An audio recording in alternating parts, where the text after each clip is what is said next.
શિયાળાની શરૂઆત થઈ ગઈ છે તો બધાના ઘરમાં બને છે અવનવા વસાણાઓ. તો એમાંનું એક હું લઈને આવી છું આજે, અડદિયા પાક, જે શિયાળો શરૂ થતાં બધાના ઘરમાં બનવાના સ્ટાર્ટ થઈ જાય છે. તો મેં પણ બનાવી લીધા છે. તો એની રેસીપી છે તમારી જોડે શેર કરું છું. હેલો ફ્રેન્ડ, સ્વાગત છે તમારું મારા કિચનમાં.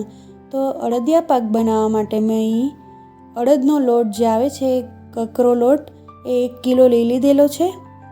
કોઈ પણ કરિયાણાની દુકાનમાં કે ગાંધીની દુકાનમાં ઇઝીલી મળી જાય છે.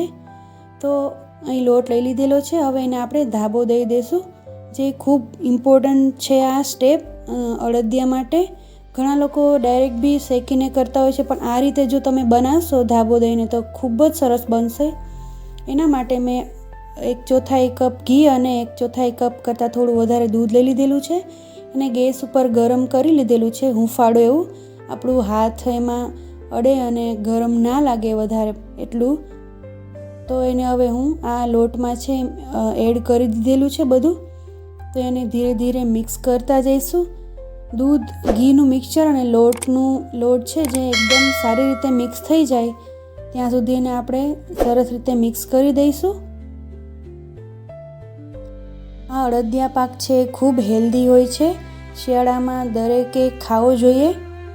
અને નાના છોકરાઓ હોય તેને પણ આપણે જરૂરથી ખવડાવવા જોઈએ. તો એને બી સ્ટેમિના છે વધે. અને ખૂબ આપણે સવારમાં 1 પીસ ખાઈ લઈએ તો આખા દિવસમાં આપણે એનર્જી ફીલ કરીએ છીએ. તમે જોઈ શકો છો અહીંયા મેં મિક્સ કરતી જાઉં છું 2 હાથે. સરસ રીતે મિક્સ થઈ ગયો છે, પણ મને અહીંયા એવું લાગે છે કે હજી થોડું મારે ઘી અને દૂધનું મિક્સચરની જરૂર છે.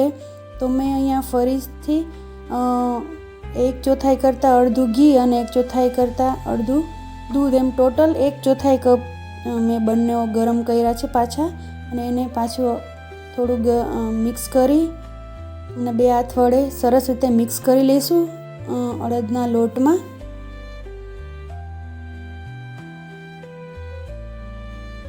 તો આપણે વધુ પડતું પણ એડ નથી કરવાનું. અહીંયા લોટ કે એવી રીતે બાંધવાનું નથી. ખાલી થોડું મિક્સ થાય અને કલર થોડો એવો એકદમ વ્હાઈટ હતો, એનાથી તમે જોઈ શકો છો થોડો એવો ચેન્જ થયો છે. બસ આપણે એટલું જ એમાં એડ કરવાનું છે. તમે પહેલી વાર કે બનાવતા હો તો એને થોડું થોડું એડ કરવું, જેથી કરીને આપણને ખ્યાલ આવે કે હવે કેટલી જરૂર છે, અને એકસાથે બધું એડ ન કરવું, જેથી આપણે ધાબો છે એ બરાબર રીતે બને. અહીંયા હું હવે 2 હાથ વડે ઘસી અને એને સરસ રીતે મિક્સ કરી રહી છું. જે લમ્પ્સ બની ગયા હોય એને બી આપણે તોડીને સરસ રીતે મિક્સ કરશું. આ તમે જોઈ શકો છો આપણો રેડી છે, મિક્સ થઈ ગયું છે સરસ રીતે. તો એને હું થોડું દબાવી દઈશ અને આપણે સાઈડમાં એને અડધી કલાક જેટલું રાખી દઈશું. તમે 15 થી 20 મિનિટ પણ રાખી શકો છો, પણ જો અડધી કલાક રાખો તો એ બહુ સરસ રીતે સેટ થઈ જશે.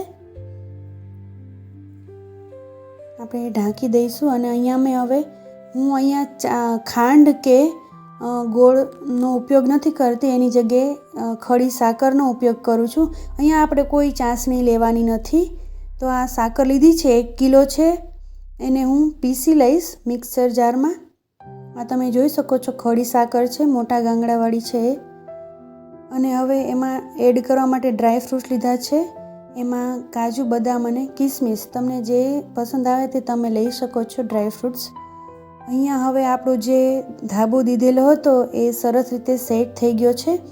એને હું હવે આપણે અનાજ ચાળવાની જે ચાળણો આવે એમાં હું લઈ લઉં છું. એનામાં મેં ચોખાની જાળી આવે એ લઈ લીધેલી છે, અને એમાં આપણે સરસ રીતે ચાળી લઈશું. આ ચોખાની ચાળણીનું મીડિયમ હોલ હોય છે એમાં, તો એ સરસ બનશે. બાજરામાં બહુ ઝીણું થઈ જશે અને ઘઉંનામાં બહુ જ મોટા એવા એના પીસ રહેશે. તો આપણે આ મીડિયમ એવી જારીમાં જ આપણે એને ચાળીશું.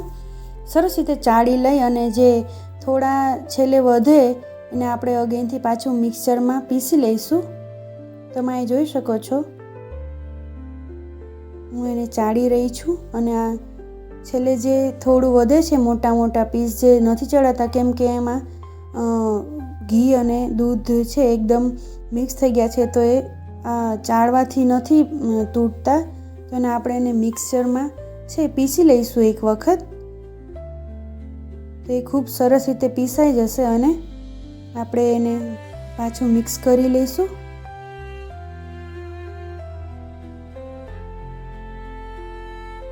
ફ્રેન્ડ્સ, આ રીતે તમે જો ફોલો કરશો મારી બધી ટિપ્સ અને ટ્રિક્સ, તો તમારા અળદિયા પણ પહેલી વખતમાં જ બહુ સરસ બનશે.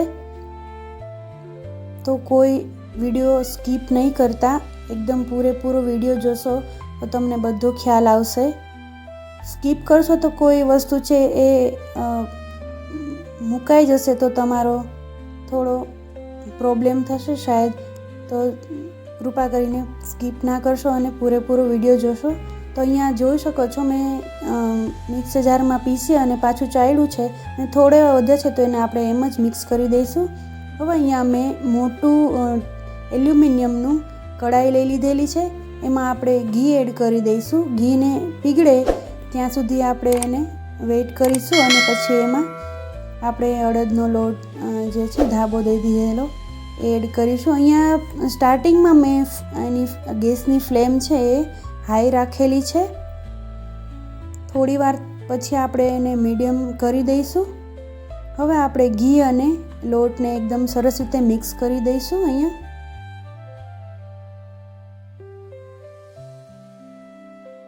સ્ટાર્ટિંગમાં આપણે હાઈ ફ્લેમ રાખીશું તો ગરમ થતાં એને થોડી વાર લાગે છે, પણ પછી એને આપણે જેમ જેમ શેકાતું જશે એમ આપણે એની ગેસની ફ્લેમ છે મીડિયમ ટુ હાઈ અથવા તો મીડિયમ, એકદમ લો બી નથી રાખવાની, તો એને બહુ જ વાર લાગશે શેકાતા. પણ મીડિયમ રાખીશું તો એ બરાબર ફ્લેમની આંચ રહેશે.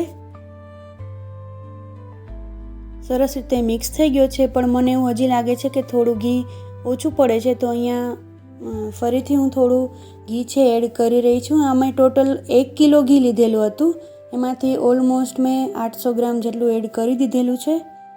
જો તમને ઘી ઓછું ફાવતું હોય તો તમે ઓછું પણ એડ કરી શકો છો. પણ કહેવાય ને, શિયાળામાં તો ઘી અને આપણે જે સારો ખોરાક હોય એ લેવો જ જોઈએ. તો અહીંયા આપણે આજે સરસ રીતે બનાવીશું વધારે ઘી એડ કરીને. તમે જોઈ શકો છો. હવે આપણે ધીમે ધીમે કરતાં એને ચલાવતા જઈશું અને શેકશું એને.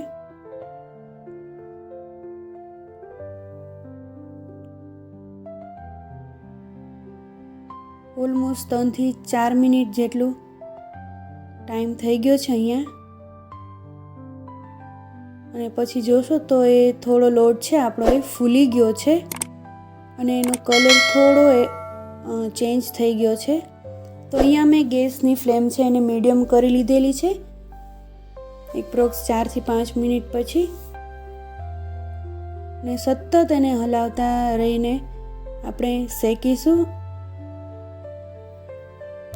અહીંયા ટોટલ 10 મિનિટ પછી તમે જોઈ શકો છો એકદમ ફૂલી ગયો છે આપણો અને આપણે શું કહેવાય, વજનમાં આમ હલકો થઈ ગયો છે લોટ, એકદમ સોફ્ટ અને ઉપર જે ફોમ બી લાગે છે ઘીના, એકદમ એવો હલકો થઈ ગયો છે. તો એને ચલાવવામાં એકદમ સરળતા રહે છે. પછી ઘી વધારે પહેલેથી નાખવાનું કારણ એ જ કે આપણે એકદમ સરળતાથી એને લોટને ચલાવી શકીએ અને સરસ રીતે ઘીમાં જ શેકાય. તમે જોઈ શકો છો અહીંયા અગેન પાછો કલર છે થોડો ગુલાબી એવો થઈ ગયો છે.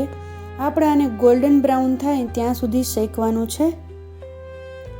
તો સતત ચલાવતા રહીશું આને, જેથી કરીને બળે નહીં અને આપણો અડદિયા છે એકદમ સરસ બને. અહીંયા મેં ટોટલ લગભગ કહેવાય ને કે અડધી કલાક જેટલું શેકવામાં મને ટાઈમ લાગેલો છે.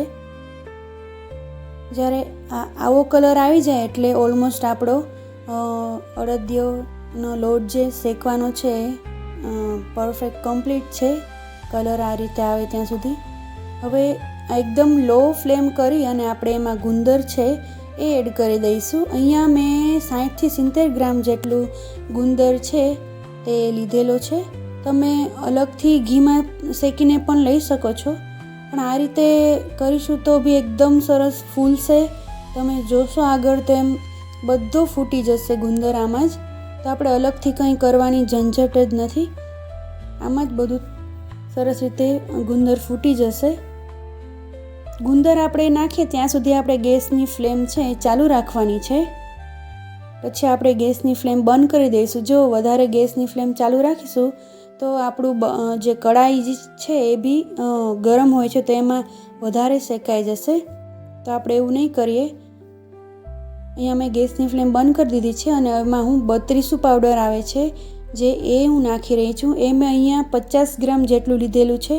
આ માપ ચોક્કસ તમે બરાબર સરખી રીતે નાખશો તો સરસ બનશે. થોડું તમારે સ્ટ્રોંગ એની ફ્લેવર જોઈતી હોય તો તમે 100 ગ્રામ પણ નાખી શકો છો. 32 પાવડર એડ કર્યા પછી આપણે અહીંયા સૂંઠનો પાવડર પણ એડ કરી દઈશું. એ મેં લગભગ 50 ગ્રામ જેટલો લીધેલો છે, કેમ કે 32 પાવડરમાં બી સૂંઠ ઓલરેડી હોય જ છે, તો આપણે એ પ્રમાણે સૂંઠ પાવડર એડ કરીશું. તો સરસ રીતે બંને પાવડરને મિક્સ કરી દઈશું અને અહીંયા ડ્રાયફ્રૂટ પણ એડ કરી દઈશું. આપણે જે કાજુ બદામ અને કિસમિસ લીધેલા છે તે એકદમ નાના નાના ટુકડામાં કટ કરી લીધેલા હતા, તેને બી મેં થોડા બચાવી લીધેલા છે, તેને ઉપર થોડું ગાર્નિશ કરવા માટે રાખી દઈશું. એને પણ મિક્સ કરી દીધેલું છે. અને હવે અહીંયા મેં જે સાકર છે એ દળી લીધેલી હતી તે હવે એડ કરી દઈશું. સાકર એડ કરતાં પહેલાં આપણે એને થોડો ઠારી દેવાનો છે. એકદમ ગરમ લોટમાં આપણે એડ નહીં કરીએ. તો 5 થી 10 મિનિટ જેવો મેં રાખી દીધેલો હતો. થોડો એવો એકદમ ઠંડો બી નથી કરવાનો. તો અહીંયા થોડો એવો ઠંડો થયો છે 10 મિનિટ જેવો. પછી હું અહીંયા સાકરનો પાવડર છે એડ કરી રહી છું. તેને સરસ રીતે મિક્સ કરી દઈશું. અહીંયા પૂરેપૂરો મેં સાકરનો પાવડર નથી નાખ્યો, એમાંથી બી મેં થોડો બચાવી લીધેલો છે. અને સાકર મેં પૂરેપૂરી 1 કિલો બી નથી મેં પીસેલી, એમાંથી 250-300 ગ્રામ જેટલી મેં પહેલાં રાખેલી છે અલગથી. હું તમને છેલ્લે બી કહીશ ટોટલ શું કેટલું વપરાણું છે. સાકરના પાવડર જોડે અળદિયાને સરસ રીતે મિક્સ કરી લઈશું.